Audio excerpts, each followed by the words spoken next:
Hello and welcome to the Heart of Markness Classic Rock podcast. This is a bonus episode, and my bonus episodes feature bands that are not Led Zeppelin nor Led Zeppelin associated. Today is the show that I've had for months and months and months, and I've teased it and I've promised it, and now I am finally delivering.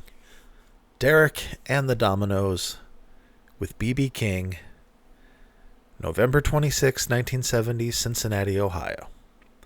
Now, I also have Derek and the Dominos with Duane Allman in Florida in December of that year, just a few days after this show. That sound quality just doesn't really, it's not quite up to snuff. I was going to include a track from it, but it's not terrible. It's not terrible. It's very mid and high-endy, and maybe at some point, but it doesn't gel with this particular show. So you get this one with B.B. King. Boo-hoo. So, Derek and the Dominos. That's Eric Clapton, Carl Radle, Jim Gordon. Oh, the other dude. Holy shit. Oh my God, what's his name? Singer. Bobby Keys? No. Wow, that's hilarious. That's hilarious. I can even see his stupid face. He's not stupid. Bobby Whitlock. Apologies. He's not stupid at all. Eric Clapton, Bobby Whitlock, Carl Radle, and Jim Gordon. Carl Radle on bass, Jim Gordon on drums. Duane Allman played on the album. Not an official member. Dave Mason, also kind of part of the band at the beginning and bugged out during the All Things Must Pass sessions, according to Wikipedia. Carl Radle stuck with Clapton until 1980 when he died. Or I guess he was kicked out of the band in 1979, and in 1980 he died. Drug and alcohol issues. Now, what we have, Derek and the Dominos, is an amazing side project. Great album. If you haven't heard it, absolutely 100% listen to the album. It is brilliant. It's gorgeously well produced. Tom Dowd produced it. He's a wonderful jazz producer. Produced Ray Charles albums primarily. And this is kind of the creative apex, in my opinion, of Eric Clapton and his output. It was frenetic for like 2 years, from let's say October 1968 to October 1970. We have Clapton in Cream, and then Blind Faith, Steve Winwood and Ginger Baker, jamming with their opening act, Delaney and Bonnie, until finally touring with Delaney and Bonnie after the dissolution of Blind Faith. Delaney and Bonnie's band, aside from their horns, are the people that are going to be the Dominos. They're Carl Radle and Bobby Whitlock and Jim Gordon. They hook up with with George Harrison, who also started touring with Delaney and Bonnie and friends, because they were a fun R&B kind of soul group that you could go out on the road and have fun and kind of be anonymous, because people going to a Delaney and Bonnie concert aren't expecting to see Eric Clapton and Leon Russell and George Harrison. So those guys could be up there, not in the spotlight necessarily, not as top bill, and just play music live. And Eric Clapton loved that, because he was just having a hard time being a superstar guitar god at this point. I think it was probably cool in the mid-'60s when he went from the Yardbirds to John Mayall, then to Cream. But now, he was beginning to have issues with drugs.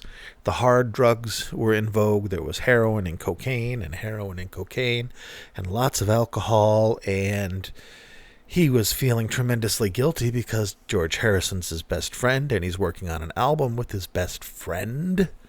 Oh yeah, he also played in 1968 on My Guitar Gently Weeps, too. That was probably before October 68, but it still happened. And he was trying to steal, famously, Harrison's wife, Patty, with whom he fell in love, and kind of created the whole Derek persona, Derek and Layla, as a way to write her love songs and sing to her and woo to her and talk about her in front of his pal. So he was conflicted, and then he was living with, sharing a flat with, or a home with Jimi Hendrix. Then Jimi Hendrix died in 1970, and then Duane Allman died shortly thereafter, so he had a lot of death, as well as a lot of stress and a lot of drugs. And, I mean, Derek and the Dominos, the album did not do well when it was released. And it was, it came out in October of 1970, and did not do well. And didn't really do well until a couple years later when Layla came out on like a Best of Clapton compilation, and it got radio play again. And once that second hearing, a couple years later, it was like, holy shit, this is amazing. By that time, Derek and the Dominos was over. The band did a fuck of a lot of recording. They all lived together, which is another thing. Bobby Whitlock moved in with Clapton first, but then everybody in the band, they all lived in a house together. And, they're in their mid-20s, so you can do that. And they would just, do the thing kind of like the Basement tapes with Dylan and the band. You have a bunch of amazing, amazing musicians together, living together, eating together, partying together, playing together all day, every day in the same place, working towards a common goal, and you have magic that can happen. Over time, of course, it just turned into just everybody's on heroin and miserable and belligerent and fucked up because everybody's super fucked up. But until you reach that tipping point, you can have some amazing music, which is what happened with Eric Clapton and Derek and the Dominos. So we've got, Clapton doing, working on All Things Must Pass, bringing his whole band over to that. In addition to Dave Mason, in addition to all these other people, they recorded a couple of tracks with Phil Spector. And then they recorded a couple of tracks with P.P. Arnold. This is Derek and the Dominos. And then they recorded a few tracks on a Dr. John album. They're all over. I mean, if you Google, the ultimate Derek and the Dominos album compilation, there's Derek and the Dominos songs that last well into the mid-70s. Jim Gordon, the drummer, before he went crazy and killed his mom with a hammer, literally schizophrenic crazy. It's sad. Put out an album. I believe Bobby Whitlock put out a couple albums in the early 70s, and there's this music throughout. There's more than just the Derek and the Dominos album. That's one rock thrown into the pond, but the ripples go out way out. It is really important in music. I mean, more so just in kind of doing the basic. I went through a period a couple years ago where I really got into Clapton during this period because his music was very passionate to me.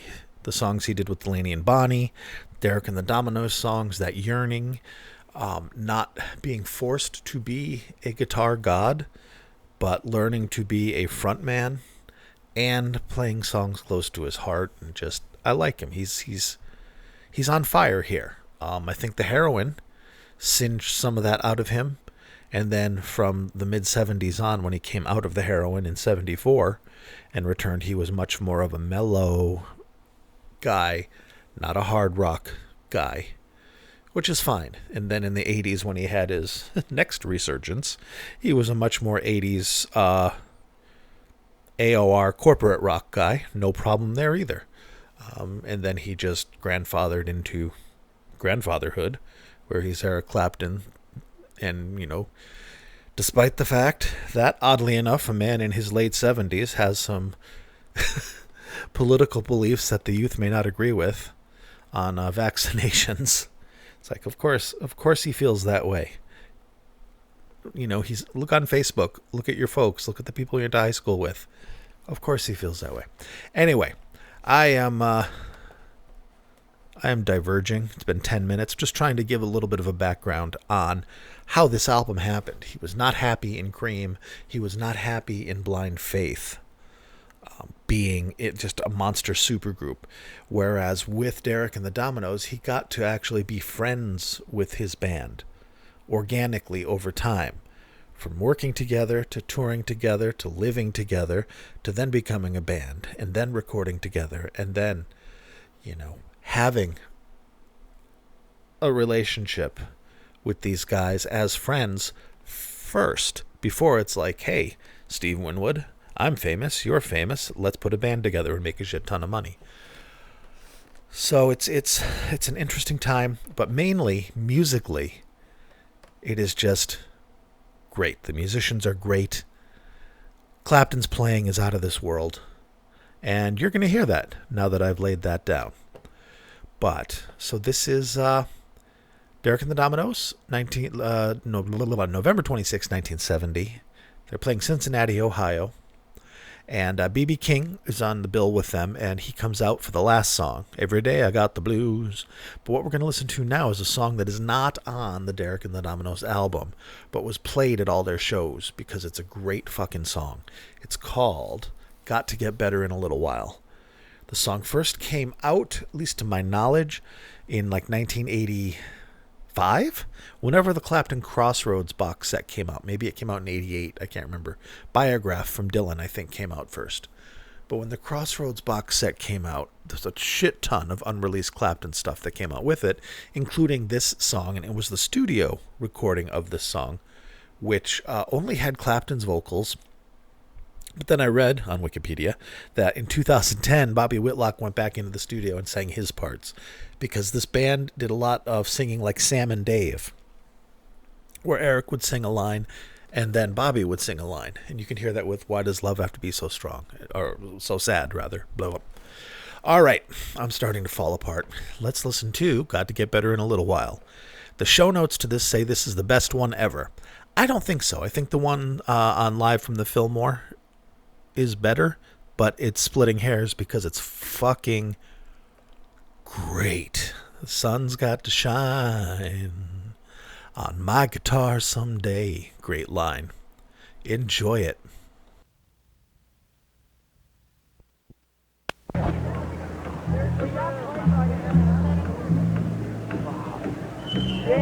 One, two, three, four.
Don't put nobody down. Give them a helping hand. Get up off the ground. Got to get by in a little while. Got to get by in a get better in a little while. It's got to get better in a little while. The sun's gonna shine on my guitar someday. Yeah, yeah, yeah.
Thank you. Yeah.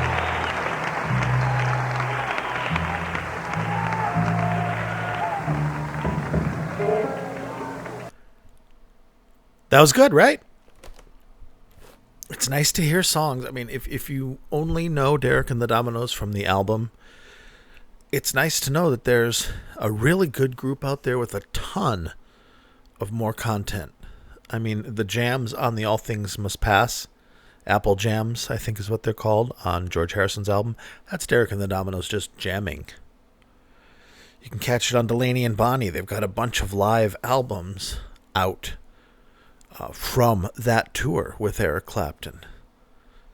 You can hear it then and hear Derek and the Dominos live then. And they also have 2 live albums put out officially. So there's live Derek and the Dominos content, not including. But yeah, if you like this music, Google it and find all of the threads to pull together. And then there's stuff that's still bootleg level.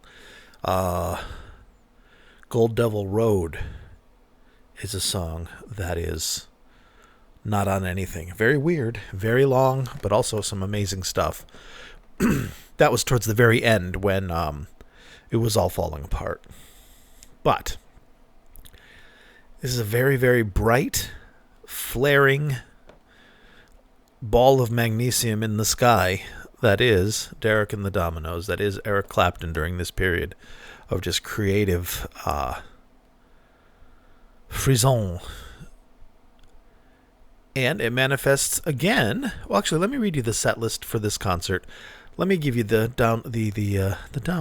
lowdown on this, because you may not be a regular listener to this podcast, because my podcast is specifically a Led Zeppelin podcast. Every Thursday I do live Led Zeppelin stuff, and then on the weekends, or sometimes back during the pandemic when we were all sequestered at home, I put out a bunch of bonus stuff just to keep from losing my mind. And I kind of kept the ball rolling. It's not that regular, but I do put out classic rock shows, other bands like Derek and the Dominos, Talking Heads, Elvis Costello, Lou Reed.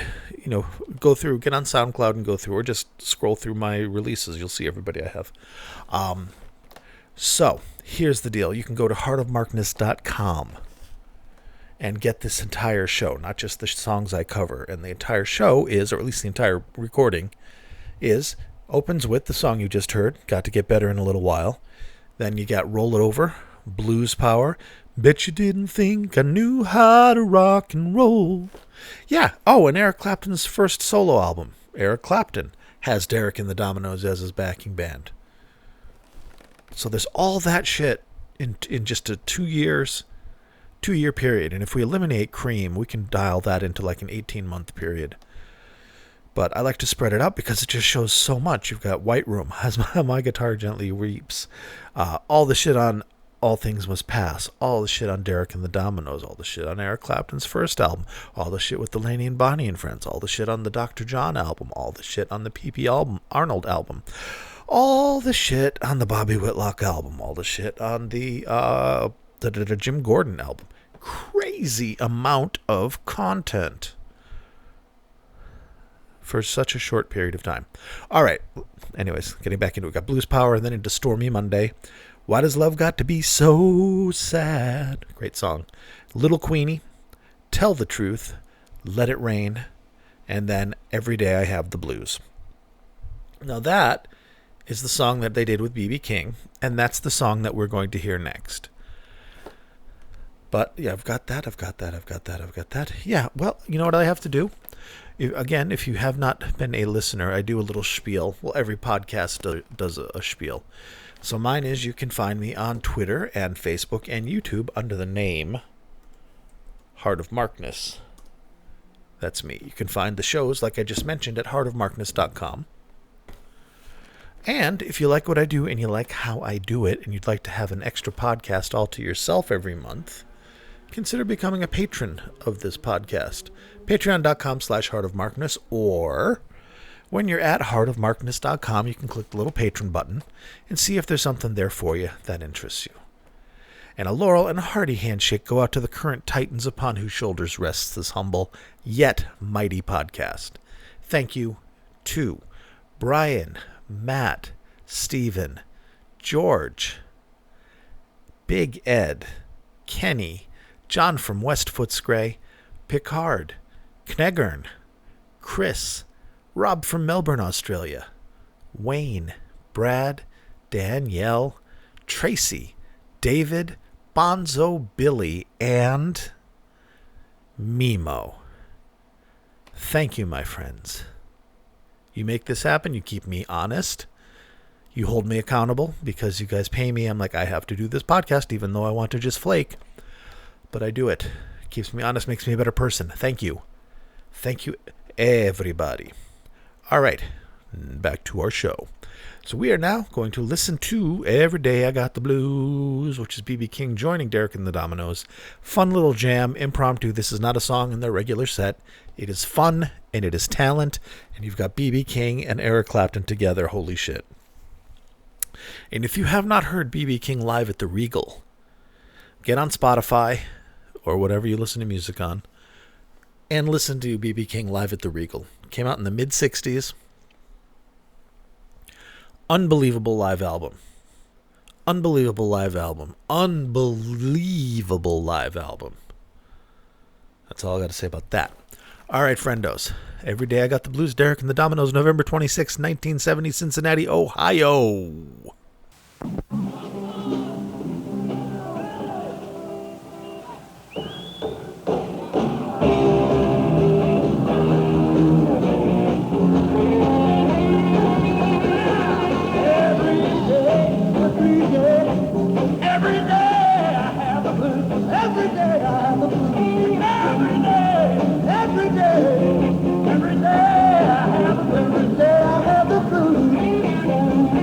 See me worry.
nothing but troubles, nothing but trouble everywhere, every day.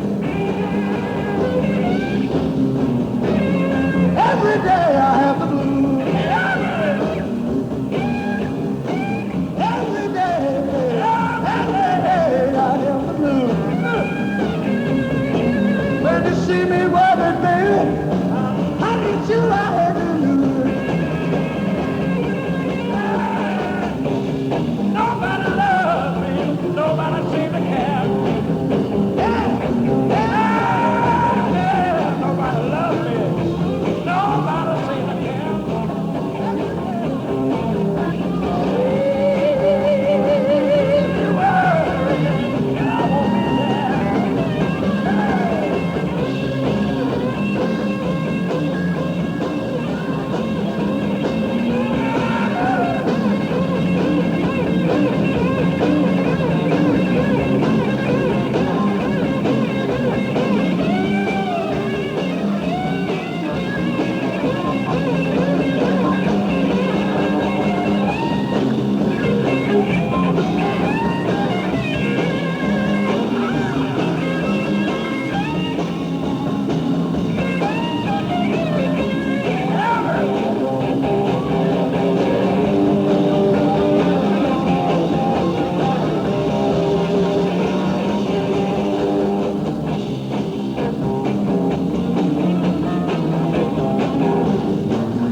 There you have it. A little bit of rock and roll magic captured by some wonderful angel who snuck a tape recorder into a concert 52 years ago so that we could hear that. Otherwise, it would just be lost in the ether, a footnote in a list somewhere, asterisk with B.B. King on Encore. And now we heard it, and we hear a little bit of why these people are who they are, and why classic rock is called classic. It's some good shit. So, I do not have this up at heartofmarkness.com yet, but I will get it up, tonight. And tonight being at 7 p.m. on the 29th of October, 2022, Pacific time. Because this show, you may be listening to this 4 years from now, or you may be listening to this a moment after I post it. So if you go to heartofmarkness.com and don't see it, give it some time. It'll be up there. And thank you for listening. And maybe I'll do another one of these tomorrow. Who knows? Probably not. So thank you, thank you, thank you, thank you, thank you, thank you. Be good to yourselves and each other. And if I'm not back with another classic rock, I will be back Thursday with another Led Zeppelin show. Love ya. Good night. Be good to yourselves and each other.